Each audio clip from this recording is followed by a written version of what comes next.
Hi, everyone. Welcome and thanks for joining our webinar today on automating compliance processes without breaking the bank. Now, before we get started, I've just got one quick housekeeping announcement. All attendees are in listen-only mode, but please feel free to use that chat window to submit any questions that you may have, and we'll be sure to answer those at the end of our webinar.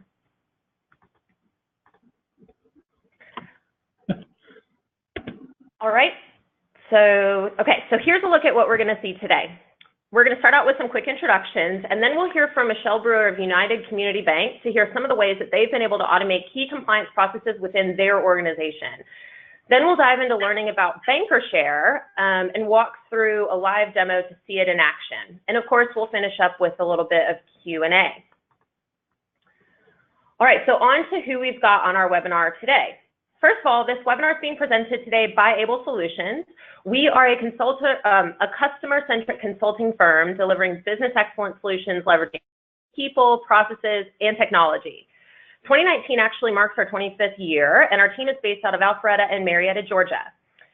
We've been longtime partners with Microsoft and Intex, both of which will be highlighted in our demo today of BankerShare, and we are members of the Georgia and South Carolina Banker Associations. Our overarching methodology revolves around building partnerships with our customers to deliver business excellence in all aspects of business.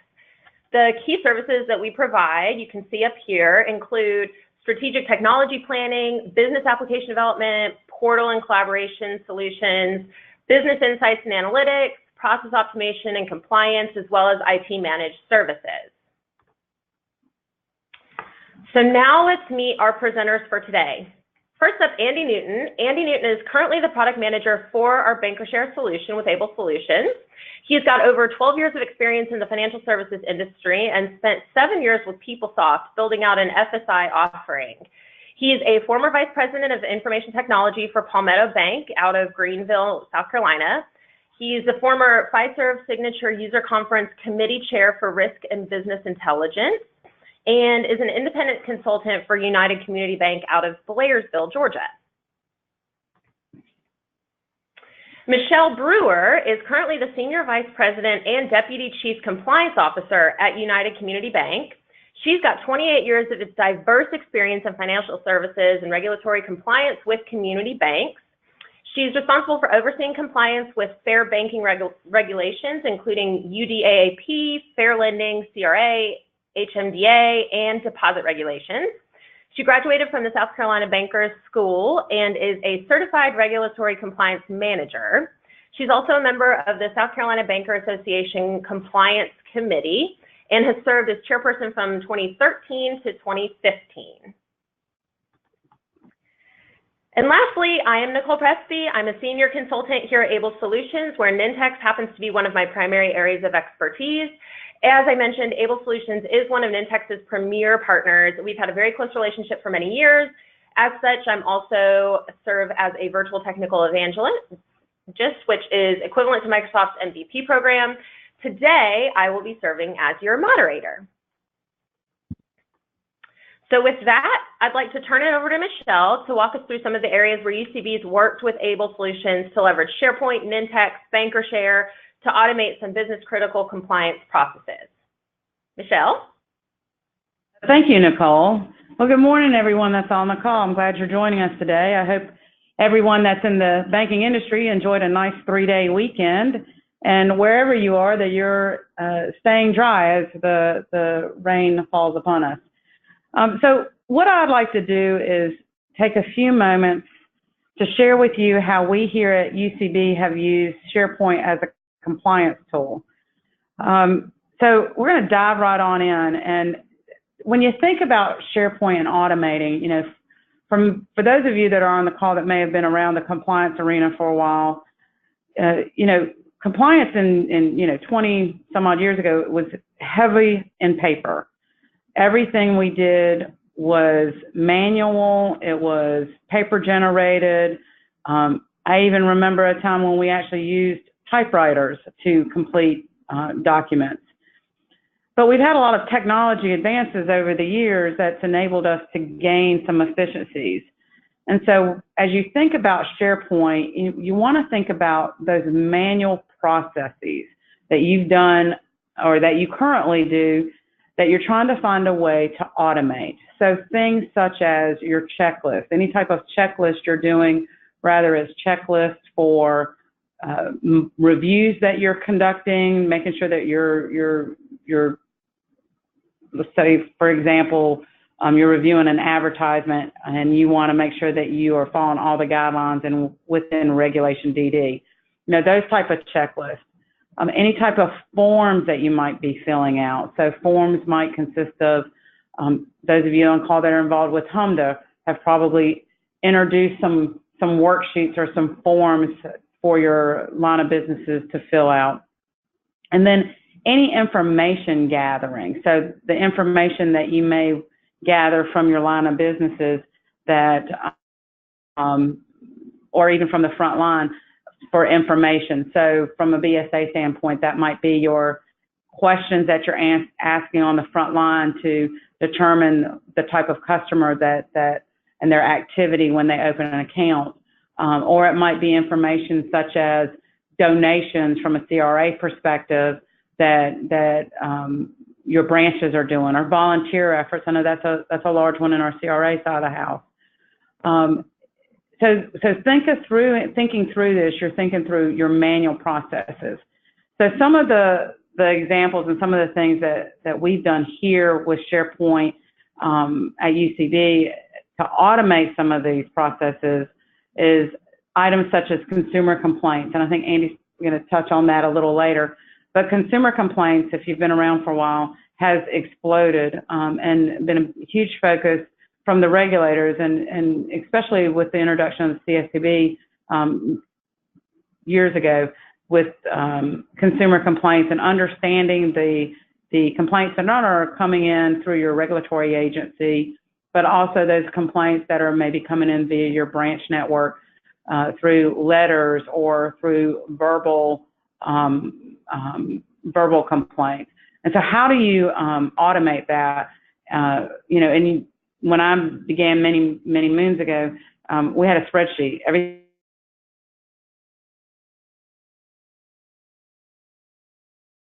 We've all moved from having a spreadsheet and moved into consumer complaints, and actually everything is now on our SharePoint, is on our UConnect, which is what we call our landing page.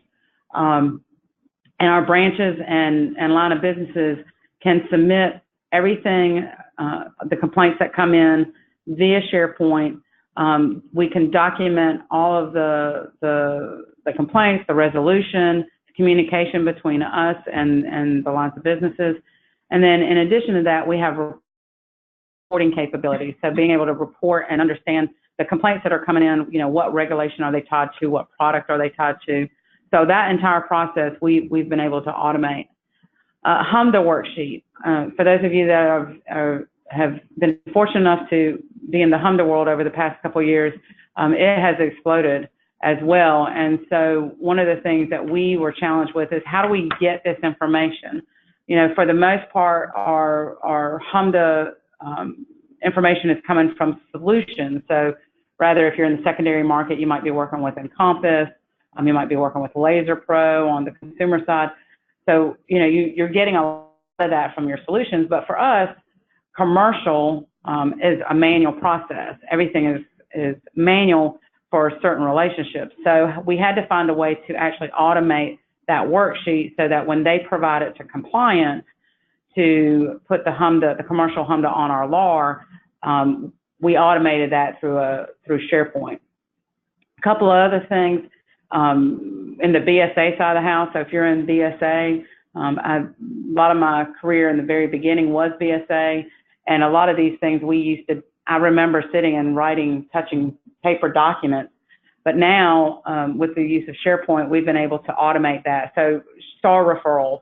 So in order for our line of businesses, if they see something that, you know, may not feel quite right, they actually go on SharePoint, they submit a form, and it goes straight to our BSA team to alert them of some activity that they might want to look into.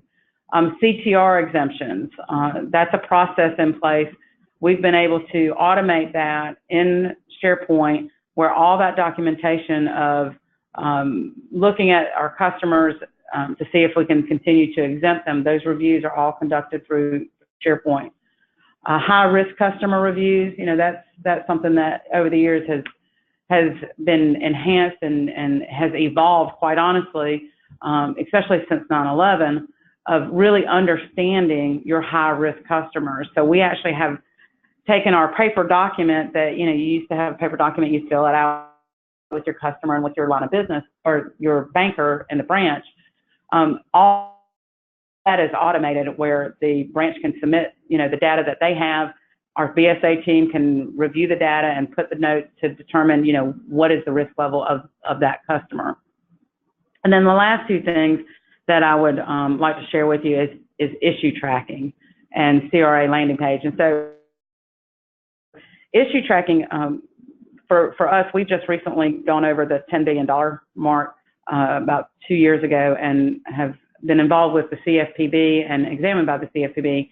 And this is an area of interest for the CFPB. I know that the FDIC, and I'm sure the other regulators, if you're with the Fed or OCC, are interested in, but it is becoming more reliant on us having a actual tracking process, not necessarily just something that we might have documented in a Word file or in a spreadsheet. I mean, we've got a spreadsheet, but really automating that process so that we have a tracking system to track, when we have the issues that are identified, when they've been resolved, and then an avenue to really keep those evidence of remediation in one place. So one of the things that we've implemented is issue tracking. And the beauty with this is not only are we able to track all the issues, and when I say issue tracking, just for those on the call, those are going to be things like we come out of a regulatory exam, and they have items that we need to address. Those would go in there. If we have a third party that comes in and does a review, say a fair lending review or a TRID review, for those of you that are familiar with those areas, anything that comes out of that we need to address, we would put that in our issue tracking. The reviews that we do internally, so we do monitoring. We have a monitoring team that is very specific to regulatory monitoring, so the regulations as far as, Reg Z, Reg D, the alphabet soup of it all, they actually handle all that. So anything that comes out of those internal reviews, those issues would be in this system. And then in my side of the house, which I oversee fair and responsible banking, which includes CRA data integrity, HMDA data integrity, reviews for fair lending and unfair deceptive acts and uses and practices. Those issues are then put into our issue tracking. And what it allows us to do is to make sure that we've identified the issue, we're working the issue, and the issues aren't going past due. And it is one area that the regulators seem to have emphasis on as they've come into our institution. And then lastly is our CRA landing page. One of the things that I struggle with is getting the company as a whole and those branches, the information from them for our CRA program. And so one of the things on the next page, I've got two examples.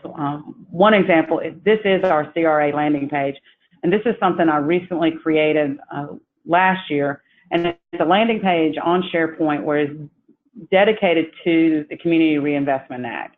And so on there, I have, just a quick blurb of what CRA is so that everybody understands it in the company. And to the right, I do shout outs. So when I see someone that's done something in our community that's CRA qualified, I will do a shout out to that individual or that line of business.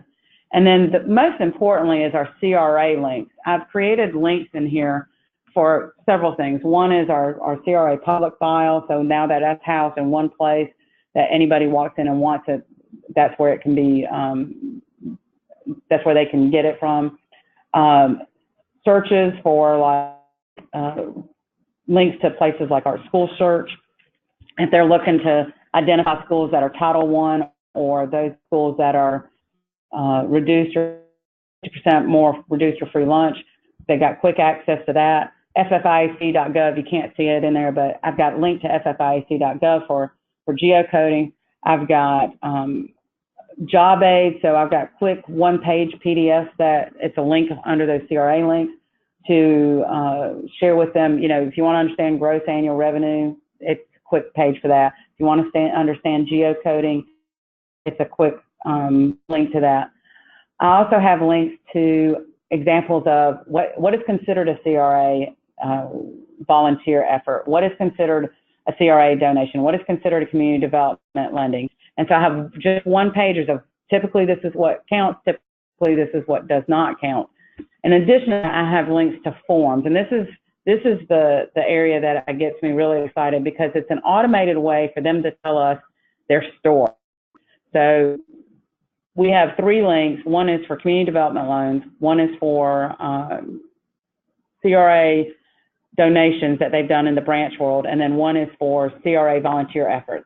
And so everyone in the company can go in at any time and submit their CRA data. And then what we do is we'll go in and we'll review it and, you know, make sure it does qualify or if it doesn't qualify. It also allows us to extract that information out into a spreadsheet and provide that to our regulators when they come in. And that's probably the biggest key for me, is having it somewhere where it's in one place. I can pull it out and I can data sort it and give it to the regulators, and they've got what they need. And then the last thing they use those CRA links for is training. So any training we've conducted in this area, those training slides are there. So it's a one-stop shop. It's probably one of the ones that I'm most proud of and I get excited about. And then lastly, I did give you a copy of one of our forms. This is the format, and the great thing about SharePoint is you can make it very clean, whereas if you put it in a spreadsheet, it looks over cumbersome, like there might be 60 items you need, but if you put it in a format that is tabular, like this example is, and I think Andy's going to go over some more, it gives a cleaner approach, and it is much more easier for the users that are using it. And so with that, we've gained, you know, a lot of efficiencies with using SharePoint, and, you know, I welcome anyone, if you're interested in calling me, I'll be more than happy to go on further. But with that, I'm going to stop and hand it over to Andy because I know there's some more information he would like to cover. Thanks, Michelle, for having me here at your offices in downtown Greenville. So real quick before I get into the presentation or into our demo, what is BankerShare? It's just a term that we use. It's a platform that allows you to automate your business processes that you have not only in compliance but really across the bank. UCB has really used it a lot to address compliance shortfalls that come from audits. We complement all your packages, all your third-party packages in your core application. It really allows collaboration across all your departments with reminders and tasks, things like that. And really, we provide a lot of ready-to-go solutions for software gaps. You know, things they may not even make software for, or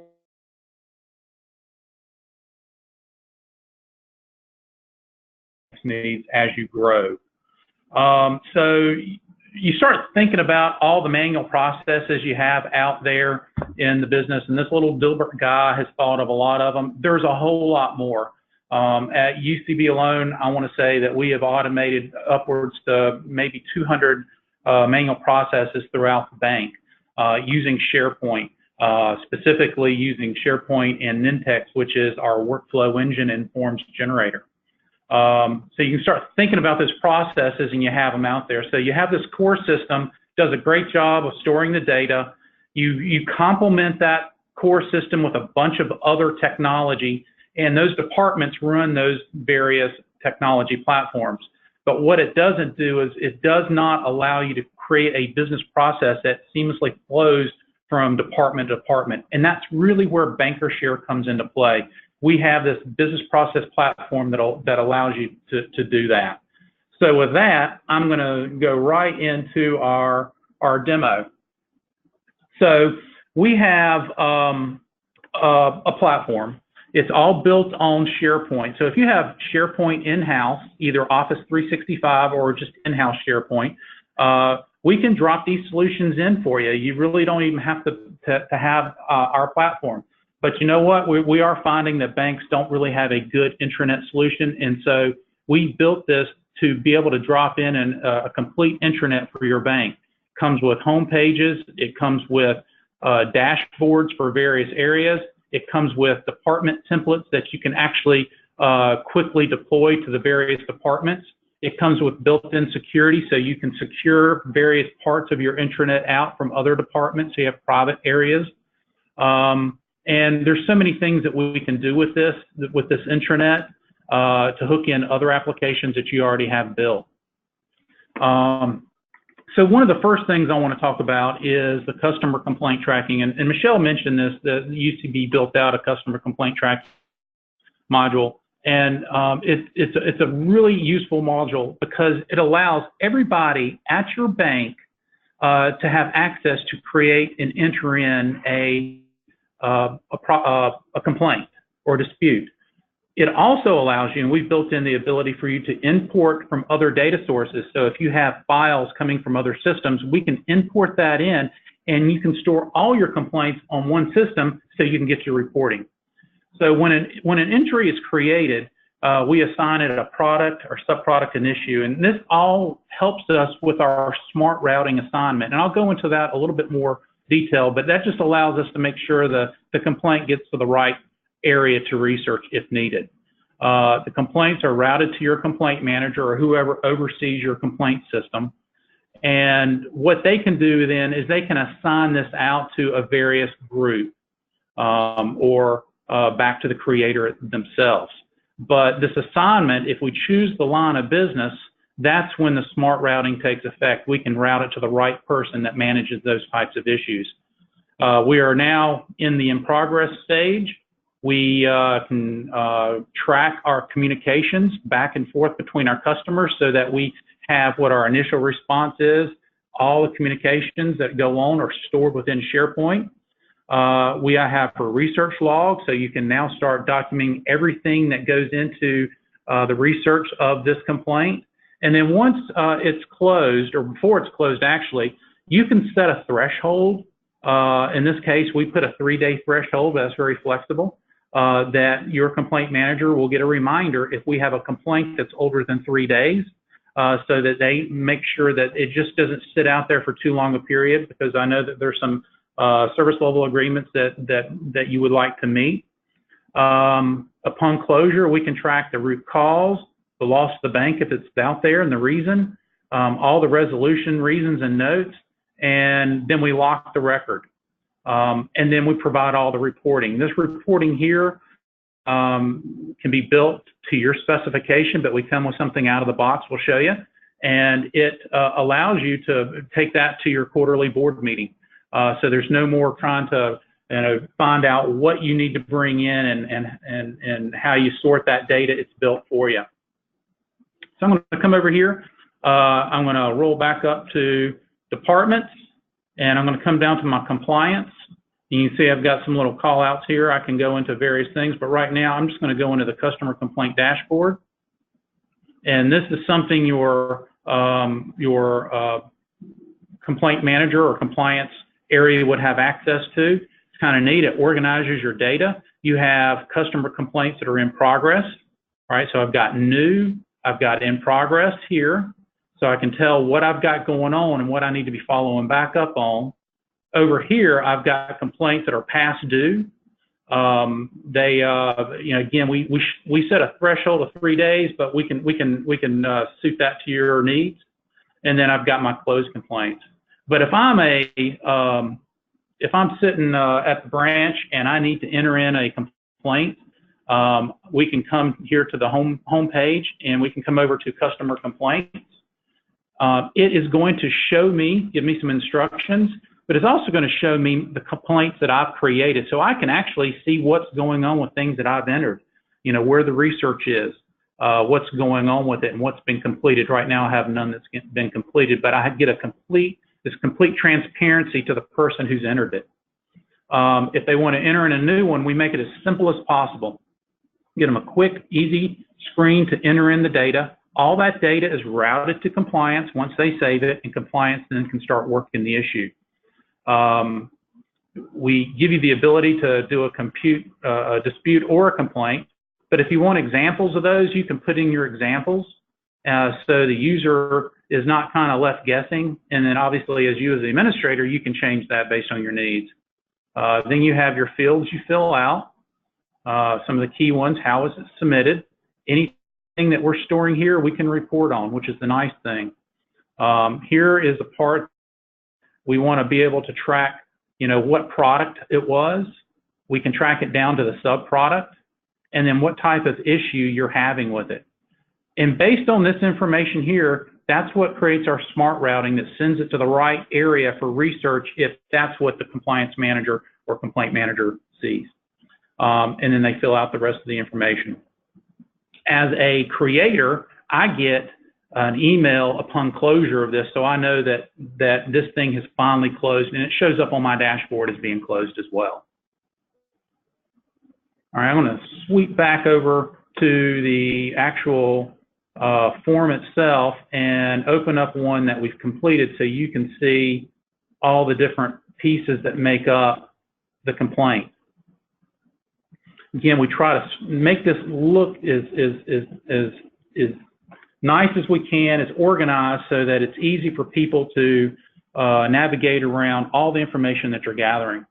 As Michelle said earlier, we like to use tabs. Tabs are a great way to organize your data and keep things either secure or just separated. So here's the customer complaint. It's already been closed. When it closed, it automatically locks the form. As a manager, I can unlock this form and make changes to it. But I'm the only one that can do this. I also can mark it as private so it doesn't show up in any searches or lists. So here's the basic information that came in. Did all the entry of that. This is where the compliance manager then can come in and assign it to either a line of business, and if I choose line of business, it's going to come up here and figure out who to route it to. I don't as a manager have to think about that. I can take ownership myself, or I can actually even assign it to a branch. So if I feel like a branch needs it, I can assign it to a branch. And based on setup, we send that to the branch. I can put in the reason I'm assigning it, and I also can put in an optional message that shows up in the email that these people would get if I'm assigning the ticket. The research tab, pretty straightforward. I can put in all my research. If this is associated, an issue with a particular branch, we can select our branch and assign that branch. That way we can start tracking where our issues are falling. And then any attachments.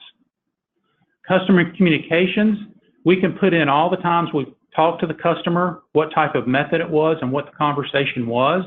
This is all held in here, so you're not having to worry about, is it stored in an Excel document or Word form, or is it in an email? And we have to go back and look at those email strings. What you want to do is put all your touch points in here with your client. And you have another one. You just come in here. You add the date that you talked to them, how you reached out to them, and what you said. Lastly, the resolution. This one was closed. It tells me the close date and what my term time was. We can do it in minutes, hours, or days. I turned this one around pretty quick. It was in 14 minutes. I put my notes in here. We document the loss to the bank, etc. And then I can put in my root cause and what caused it and details on that. All this information on all these tabs can be pulled out for reporting. I'm going to zip over here to the report option that you get. So we export this all out. It is an Excel online report that syncs with SharePoint. So now I can come in here and look at my issues. I can drill down if I want to look at a certain year or a month. Let me go back to maybe 2018. I think I've got more test data in there.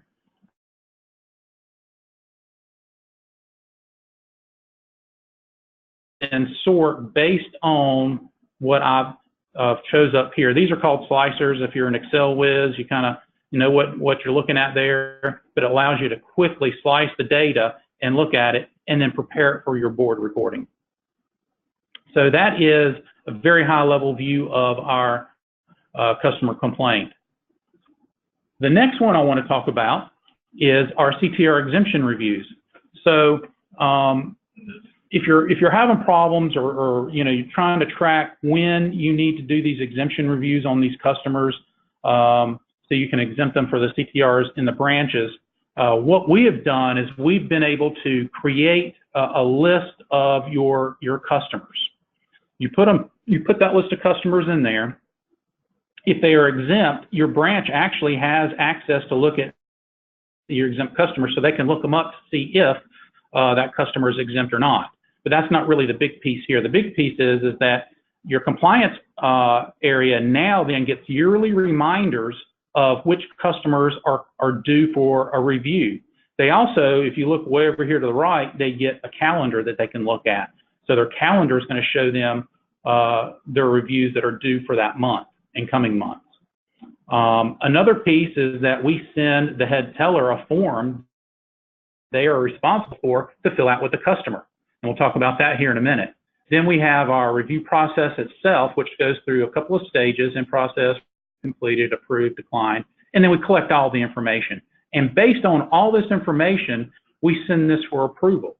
The approval is, yes, it's approved, and if it's approved, we automatically set the date for next year's review in your calendar so you don't have to worry about that. If it's not approved, then we change the status for that customer to not exempt, and that takes it off the list that the branch can see. One really good thing that we do show you, we give you past histories of your reviews.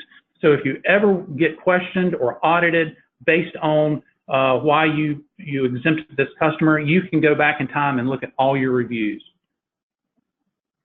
I'm going to zip back over here, cancel out of my complaint, and I'm going to take you to the reviews.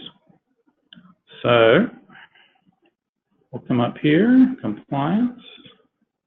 And then I'm going to look at my CTR Exemption Administration tab. So I'm the person who oversees all the exemptions that go on within the bank. Here's my dashboard. I can look at what exemptions I have in progress. I might assign these out to somebody, and I can tell who's been assigned to them. And poor Andy has all three of them. We also can look at all completed reviews for this year. And here is my calendar I was talking to you about, so I can tell what I've got coming up. If I scroll down, I can look at everything that's awaiting a review, and it sorts based on the next annual review date. So I have really good visibility into all the reviews, what's going on, and what status they're in. I'm going to open up, gas them up. We recently completed this review. Gas them up does a lot of lottery tickets, high cash in the service station, gas station. So obviously we take them through the exemption process. And here are a form. This is your basic information, the header information. So I've got this is the original date that we exempted them. Here's the last time we reviewed them. That was this month. And like I said, it automatically sets next year's review based on if it or not. Basic customer information. And if we are starting this review off for the very first time, or just next year's review, we can go ahead and send the head teller the form down below, and this is what they would be seeing. And I'm just showing it here. I don't have to show this here, but this is what they would get in an email. They would fill it out and send it back to compliance with the wet signature. So that is a part of that process. So I'm going to come over here to my reviews. And this is the neat thing about it. The neat thing is that we can look at our reviews year over year as they had occurred in the history. And I hope this thing better build out for me here. It's running a little slow. But we've got 3 or 4 or 5 years in our reviews. I'm going to just refresh this and see if that gets me out of that. That we can go back in time the neat thing about this is that if you get audited and people question you on why you've exempted these people or this company, here is your review. I can go back in time, in this case, I can go back to 2016 and take a look at my past year's review. But I'm just going to open up this year's, what we did on the 4th. And this is going to show me all the information on that review. Again, we can really customize this to fit your needs if we're missing some fields you like to track. But here's my review period. It tells me it was a review, it has been approved. Coming down here, we have check boxes for documentation that we collect, easy enough to expand to your needs. We look at transactions, so I can put some transaction history in here to help us better understand more about this customer. Then I can come in here and put in information I know about SARs, wires, third-party checks, and so on. So I can add additional documentation here, put in my comments, and that's my review. So when the review was completed, we can tell who it was completed by. And then once it gets completed, the workflow then sends it to an approver. The approver then can start looking at all the documentation, attachments, and whatnot, and they can decide to approve or decline. Then they would set the date that they actually approved or declined it, and this date here, plus one more year, goes back and sets my next review date. So that allows me to stay on top of all my reviews from the time it started to the time it ended. And again, the key piece is I don't have to worry about setting my next year review date. It automatically and puts it on my calendar and sends me a reminder email when it's due. The last one I want to show you is our, let's see, did I miss one? Audit findings. So being from IT, the IT world, I know the audit season starts in January, ends in December, and we can have multiple ones going on at the same time, all along up with things that I'm working on from past audits with due dates. So we created a way for your users to keep up on their audit findings and for you to manage those audit findings. So an audit finding is logged. We can assign it an owner, and we can do an auto assignment based on the department. So when you put a finding in, you don't have to worry about who does this go to in IT. We let the smart routing take care of that.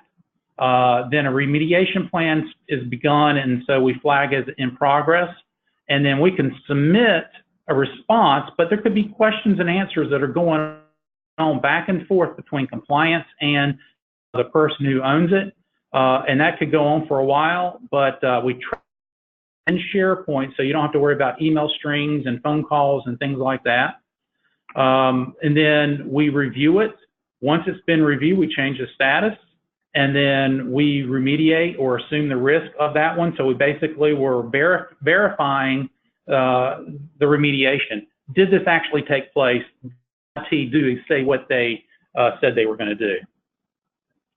So I'm going to come back over, and I'm going to, first of all, I'm going to show you where if you're an owner of a task or owner of an audit finding, you have a really nice way to come back in and look at my audit findings. So I'm just going to click on my audit findings. And so it doesn't matter how many audits you have going on. In this case, there's 4 going on. I've got a CRO audit, an FDIC audit for information technology, and I've got a safety and soundness, and then I got an internal audit going on. So I can zoom in and look at the statuses. I got, what status these are sitting in, and then I can look at the details of that particular one and start working it. So that's a nice place for someone who owns a lot of tasks, a lot of things to follow up on. I can go in and start working them and not have to worry about digging through my emails and calling compliance and figuring out what do I need to be working on. I'm going to come back up here and show you what compliance gets to see. So I've got my Audit Findings Administration. So this is what the audit community sees. This is what your management sees, administration. So here are all my open findings. I have, like I said, I've got lots of audits going on, but I can now look at in one place what I have open. Over here are all my completed ones.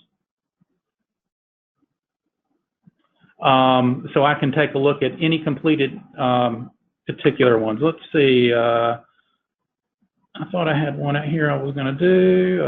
Let's see what happened to it. Apologize. I think it maybe moved back to in progress.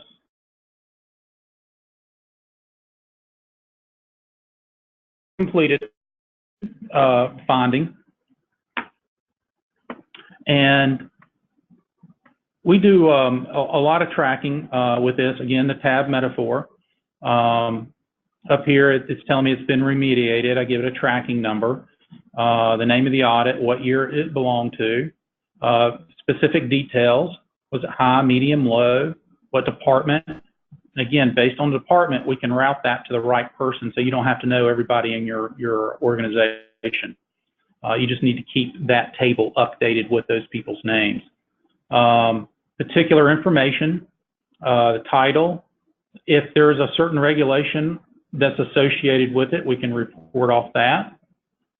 Any stakeholders that are associated with this finding, that way we can use this for communications, and then the actual item itself.